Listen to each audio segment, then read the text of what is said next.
I just want to start by first giving honour to our pastor and his wife, Sister Robin,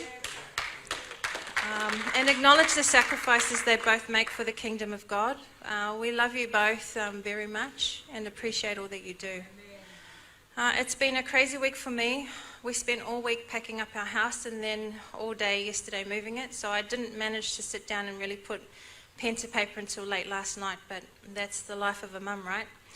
It's often non-stop and chaotic at times, but it allows us to test our own limits and grow.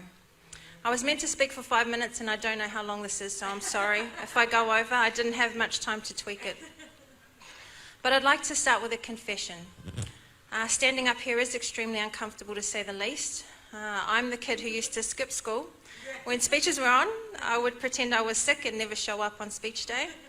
It's actually amazing that none of my teachers realised this pattern of mine. So when Sister Robin asked me to speak, straight away I started typing my excuses. I didn't even hesitate actually, and then my husband asked me who I was texting, so I told him. He asked me to stop and ask myself if this is what God would want me to do, and I was like, I'm sure he wouldn't mind because I'm moving this week. I had the perfect excuse, but the truth is he was right, and if I truly want God to increase in my life, then I have to submit myself to him and to his will. So this is a huge mountain for me, and I pray my nerves don't get the better of me and my voice holds up until the end. To God be all the glory either way. Today I want to share with you about how God turned my life around by giving me children. For about 13 years, I battled with addiction. There was no drug involved, no external chemical at work in the brain, yet I was an addict and I behaved like one.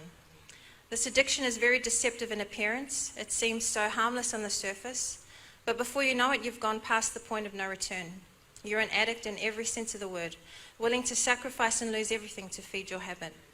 This addiction is gambling, and in my case, the poison of choice was slot machines, or pokies as most people know it. It's easy to judge an addict when you've never battled addiction before. It's easy to sit there and say, why don't they just stop, and if it was that easy, we would. All reasoning and logic goes out the window when you're an addict, and it takes something very significant to break that hold in your life. I was addicted to pokies for about 13 years. My hubby and I stumbled upon it unintentionally.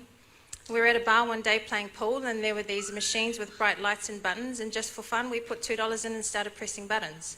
We had no idea what we were doing. The next thing we knew, the screen started flashing and the machine started making all these noises. We thought we broke it, actually. Then shortly after, the attendant came out with just over $600 and handed it to us.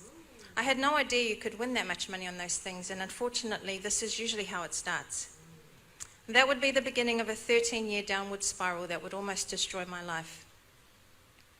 It started as something we did for fun, and it was fun at the beginning. Then I went through something very challenging in my life, and pokies became my distraction. When I was on the machine, all the other stuff just disappeared. This was the real appeal of slot machines. It wasn't the money. These machines offered something more. They provided an escape from all my problems. It was a magic pill that made it all go away. But we all know that's not the case, and everything actually gets worse. During this dark period of my life, I became extremely anxious and stopped answering my phone. In fact, I developed a phone phobia because the only time my phone rang was when debt collectors were calling.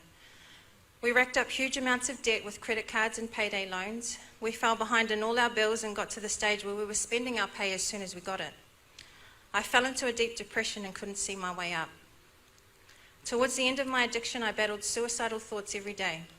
The enemy was in my ear all day and all night, and I honestly didn't know how long I could handle it. We were slaves to these machines, and our whole world revolved around them. Even when I wasn't playing them, I could still hear that music in my head. Then one day I noticed I had been feeling off for a while, so I purchased a pregnancy test and found out that I was pregnant. And at that time, my life was a complete mess. I was in no state to raise a child. But for the first time in a very long time, I felt joy in my heart, and this was the beginning of change for me. I wish I could say that I conquered this addiction straight away, but it still took many more years. However, I was able to regain some control and eventually give it up for good. The birth of my second son only made me more determined to change. Then God used my kids to connect me with a woman who would become my closest and most dearest friend. She was instrumental in helping me recognize my self-defeating patterns and change the way I viewed things, and I'm so grateful for that. Since having children, I was able to kick a 21-year smoking addiction, a 13-year gambling addiction. I gave up alcohol altogether, established a transport business with my husband, found my way to the Lord along with my hubby and my entire immediate family, purchased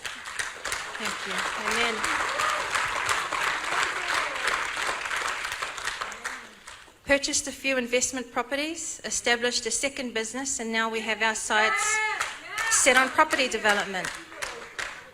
But it's only been by the grace of God that any of this was possible.